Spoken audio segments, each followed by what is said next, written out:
What's up everyone and welcome back to the World History Channel. Before we begin, please hit the subscribe button today. Let's get started. In the culture of Native Americans, bizarre punishments, rituals, and violent practices abound. Scholars have debated Native American rituals for a long time. There were peaceful tribes, aggressive tribes, and many tribes in between. Researchers have a good idea of how the Aztecs, Mayans, Iroquois, and other tribes lived their daily lives because many of their customs and traditions have been studied. We are able to comprehend fascinating evidence of violent Native American rituals thanks to some documents. The executions and painful practices of Native Americans frequently defy imagination. Continue reading to learn about some of the ways that these ancient people dealt with punishment, celebrated victories, and mourned the loss of loved ones. Removal of Aztec heart. The Aztecs began the heart ceremony by fasting for at least 4 days after they captured enemy soldiers.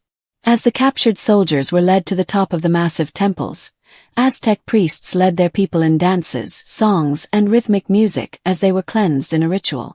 The captives would either fight to the death in fictitious combat or have their hearts removed on the altar of the Great Pyramid. The emperor and his elite soldiers' aura of authority was maintained by these terrifying ceremonies. When Alvarado came to these villages, he found that they had been deserted on that very day, and he saw in the queues, temples or pyramids, the bodies of men and boys who had been sacrificed, the walls and altars all splashed with blood, and the victims' hearts laid out before the idols, the conquistador Bernal Diaz wrote. Additionally, he discovered the stones on which their hearts had been ripped out of their breasts. The victims' skulls and other bones were stacked in huge piles that could sometimes exceed 100,000. These were prisoners of war, which increased the state's power and persuaded the populace of the Aztecs' spiritual and military superiority. Mayan ritual bloodletting and pre-battle insults. There is still a great deal of mystery surrounding Mayan battle training. Mesoamerican scholars primarily rely on very laconic glyphs on monuments that have only recently been deciphered because there are very few written accounts. These memorials mark an honorable precedent in which two opposing armies distinguished themselves on the battlefield. In their headgear, chest armor made of shells or bone, and obsidian weapons, the leading warriors would call out the opponent's martial prowess, challenge them to single combat, and then insult them. This was done blatantly and with a great deal of flair for ritual. The bloodletting ceremony is also depicted in the Bonampak murals. In Mayan ceremonies, the person's blood was a significant symbol of life.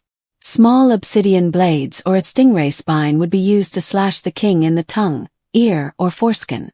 The priests performed human sacrifices for the same reason, while the kind performed an ascension ritual that included bloodletting to please the gods. Another relief depicts the king's wife attempting to see their ancestor emerge from the mouth of a massive vision serpent by pushing a barbed rope through her tongue. Other times, the blood landed on tiny pieces of paper, which the priests burned. The purpose of these painful ceremonies was to gain access to supernatural power. Feast of the Dead on Huron. The Hurons, who actually went by the name Wendat, would begin the Feast of the Dead by excavating the remains of their deceased relatives and ancestors. Some of the bodies, which had just passed away and were covered in maggots, were recently deceased. After that, they would clean and scrape the deceased's bones while dressing them in beaver skin. The families of the deceased held a feast after they re-wrapped them in the beaver skins. The family carried the body to a hole that had already been dug after several days of feasting, at the direction of the village leader. They dumped the bones into a pit while yelling and chanting loudly. They also added items like clothing and food with more cries and chants. The elaborate preparations and rituals were intended to guarantee the safe passage of the deceased souls into the afterlife. They would finally cover the pit and consider their relatives buried after this ceremony, which would last for several days. The pit was filled with the remains of nearly 700 people at a well-known Feast of the Dead in 1636. War dance and Miami sacred bundles. A Miami tribe chief who wanted to go to war would give the other war chiefs a red wampum belt and invite them to a council. They would each discuss the possibility of war after he explained his strategy and reasoning. Each member of the war party brought their sacred war bundles to the meeting if they agreed to start a war party. They would be bundled together by the shaman and carried by him as he led them to the battle.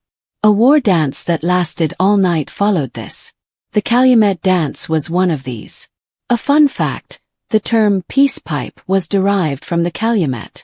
Each warrior would strike a post and be told about a brave act they had done in the past. After that, they would infuse their bodies with the rising smoke as they smoked the calumet. They would wake up, put out the fire, and set out on their journey. Iroquois mourning cannibalism and war. The 5 Iroquois nations dominated much of the Northeast and spanned the Great Lakes region. They felt they needed a powerful ceremony to help them get over the loss of a loved one. They engaged in what were known as mourning wars of practice. Either they were accepted into the tribe or they were tortured to death. If this is the case, they would first have their fingers severed. After that, they were made to dance and sing on a scaffold. Throughout the night, the victim was charred by the Iroquois using a branding torch. The captive's head was finally opened and filled with sand by morning. The soldiers carved up and ate the captive's body, according to Jesuit missionaries who recorded what they saw. The Cree raiding parties in smoke and flames. These are not the Marvel Universe's Cree. They resided in Canada's northern and western regions. Numerous trading outposts were established by the Hudson Bay Company when they began their exploration of the area. Even though the Europeans didn't want Native Americans fighting each other, they gave the Cree guns in return for furs and other special items. The Cree became more belligerent as a result. They attributed their misfortunes, both real and imagined, to their adversaries. They increased the prestige of their warriors and war parties as they pushed further north with their new guns. In the late 1700s, when the Inuit also got guns, there was less fighting. Before that, though, the Cree would frequently launch devastating raids that depopulated entire regions and made many women and children slaves. If they weren't killed right away, this frequently resulted in suffering and misery for the rest of their lives. Bizarre punishments, mystical rituals, and violent ceremonial practices abound in the culture of Native Americans across a vast and diverse landscape of tribes. Each tribe had its own customs, which frequently blurred the line between spiritual reverence and brutal spectacle. For decades, scholars have debated Native American rituals.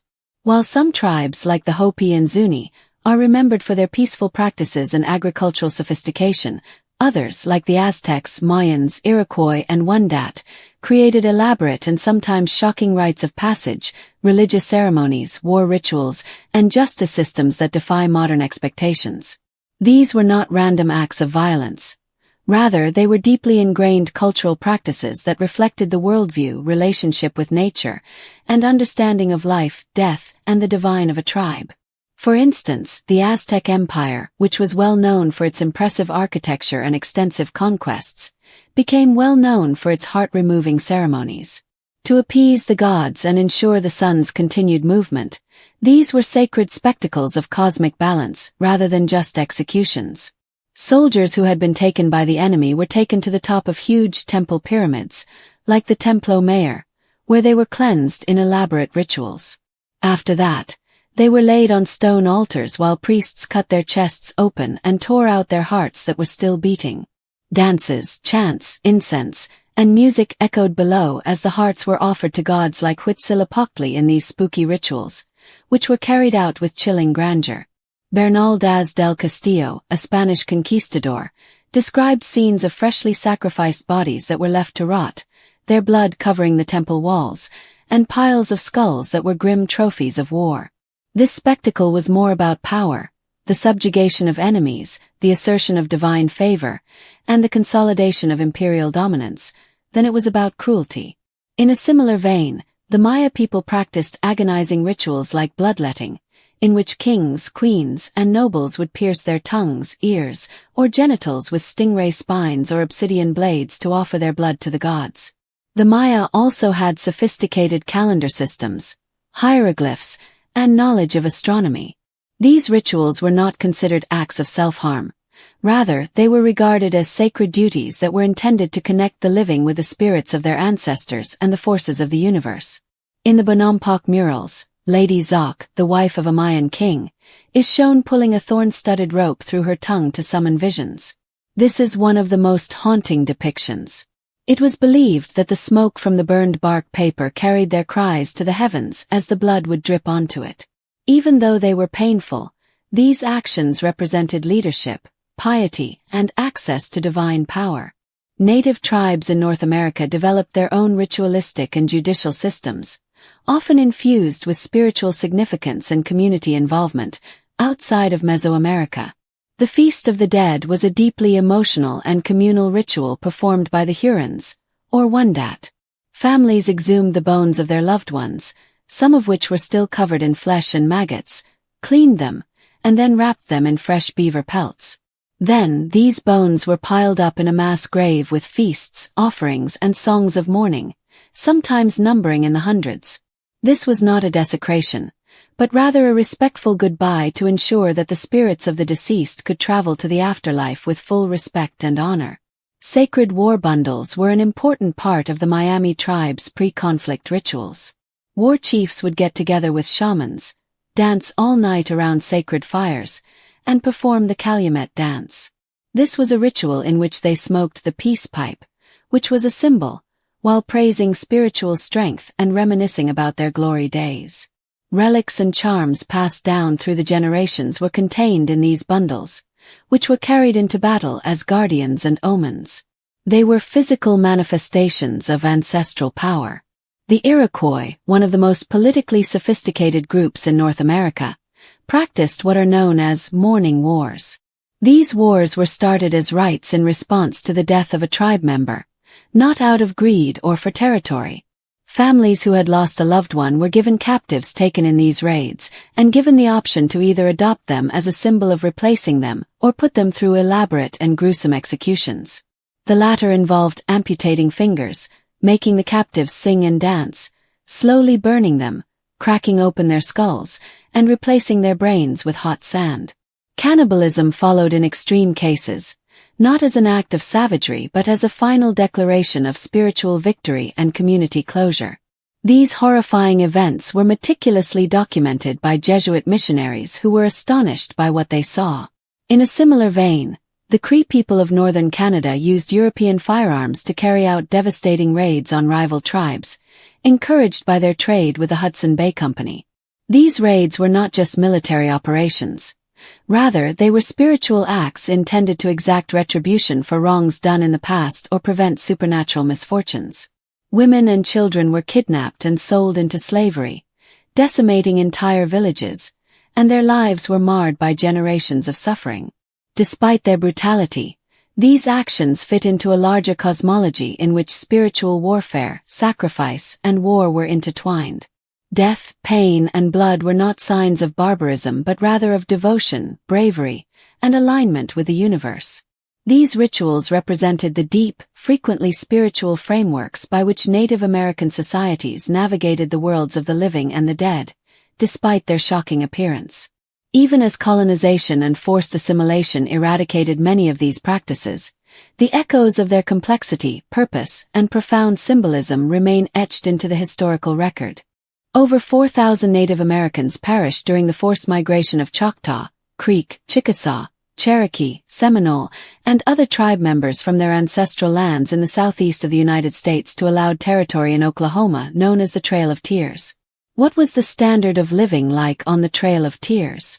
We have records of the harsh, harrowing realities of daily life over more than 1,000 miles of strenuous travel as a result of numerous surviving first-hand accounts of the trail. The Indian Removal Act was signed into law by President Andrew Jackson in 1830, giving the U.S. government permission to cancel Indian titles to land in the Southeast. The treaty gave the president the authority to negotiate with Indian tribes to gain access to their lands, improve them, and provide resettlement funds to groups and tribes that wanted to move west. However, the treaty did not permit him to remove native people by force. Treaties compelled government interventions, and wars between various tribes and the U.S. government all contributed to the Trail of Tears. Some aspects of daily life on the trail are documented in this list. On a walk that Cherokees were forced to take, they were charged tolls.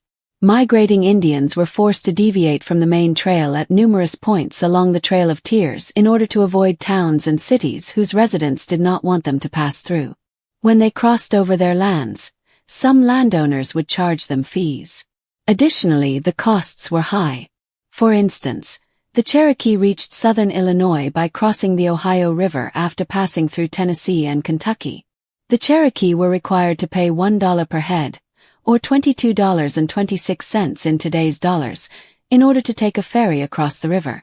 In contrast, other ferry passengers typically paid 12 cents, or $2.67 today.